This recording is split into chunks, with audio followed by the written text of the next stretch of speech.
படைப்பு இல்லாமல் வாழும் மனித கூட்டங்களின் வாழ்க்கையை சொன்ன அவனிவன். காசியும் எரியும் சிதையும் கண்முன்னே காண வைத்த நான் கடவுள். இப்படி தேசிய அளவில் தன் படங்களை படைப்புகளை கொண்டு சேர்த்த வணங்கான் இயக்குனர் பாலா அவர்களை உங்கள் முன் பேச அழைக்கிறோம். நன்றி அப்படின்னு சொல்லி ஒரு வார்த்தையில சொல்லிட்டு கடந்து போயிட முடியாது. உங்களை கைகூப்பி வணங்கிக்கிறேன். மற்றபடி ஏதாவது கேட்கணும்னா நீங்க கேட்கலாம். பாலா சார், உங்களுடைய படங்கள்லாம் கிளைமேக்ஸ் முதல் படத்துல இருந்து இப்போ வரைக்கும் ஒரு வன்முறை, ஒரு வன்மம், இல்லைன்னா ரொம்ப ரத்தம், ரொம்ப இயல்பு நடக்காததா இருக்க மாதிரி இருக்கு. இந்த கோபம் நம்ம யார்கிட்ட வந்தது? ஏன்னா பாலுமேந்திரா சார் இருந்தீங்க, சார்ட்ட அந்த மாதிரி பழக்கமே கிடையாது. இது எங்க கத்துக்கிட்டீங்க? இது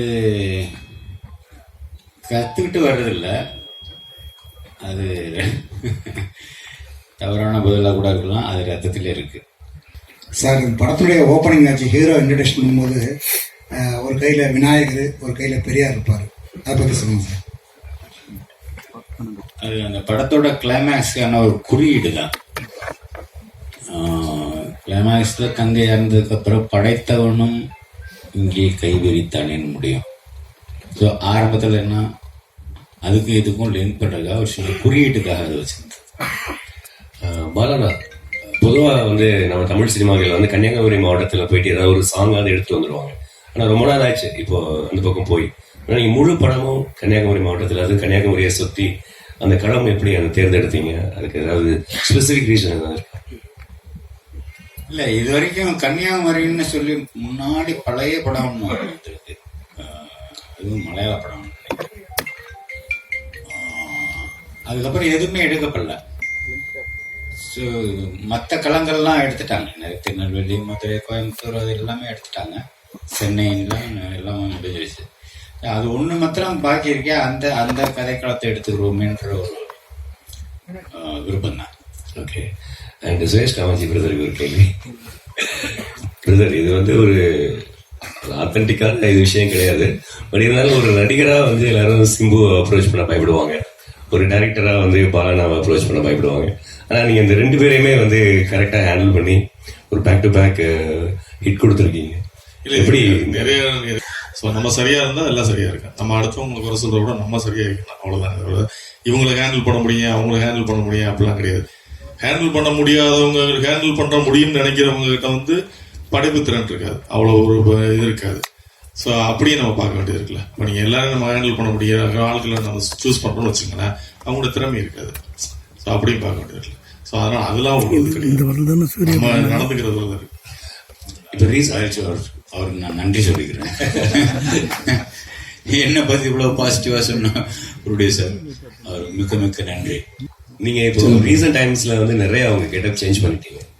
ஆனால் இந்த படத்தில் நீங்கள் ஃபிலிம் இண்டஸ்ட்ரியில் இன்ட்ரடியூஸ் ஆகும்போது இருந்த ஒரு அந்த கரல் ஹேர், தாடி வச்சே ஒரு அதான் ஆரம்பத்துக்கே போய் மறுபடியும் புதுசாக ஆரம்பிக்கிற மாதிரியான ஒரு ஃபீல் எனக்கு பர்சனலாக நான் ஃபீல் பண்ணேன்.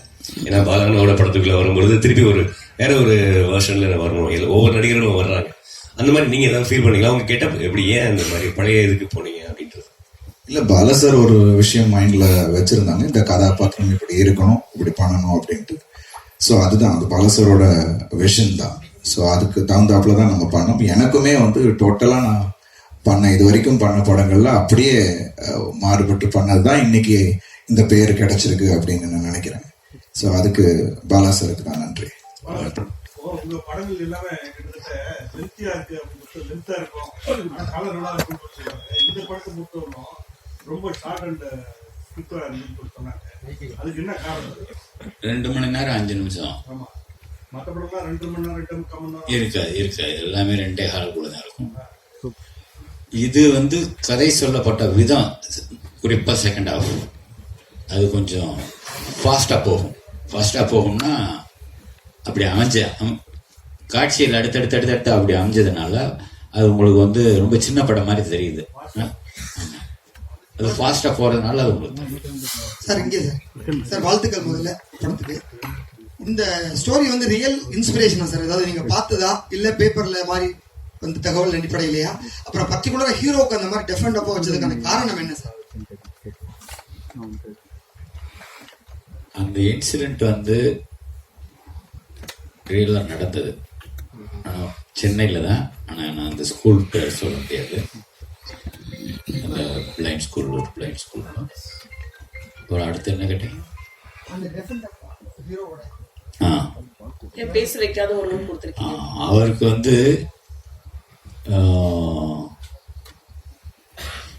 பேசி பேசியே தான் வசனத்துல சொல்லி சொல்லியே தான் புரிய வைக்கணும்ன்ற ஒரு ஒரு ஒரு இந்த காலத்துல பேசாமலையும் புரிய வைக்கலாம் அப்படின்னு எடுத்துக்கிட்ட ஒரு ஒரு ஒரு ஒரு முயற்சி.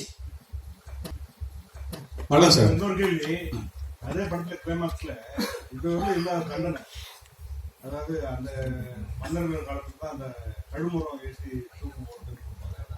இப்போ வந்து தூக்கு தண்டனை அப்படின்னா சாதாரண கொடுத்தாங்க. இதுல நீங்க அந்த இது வச்சதுக்கு என்ன காரணம்?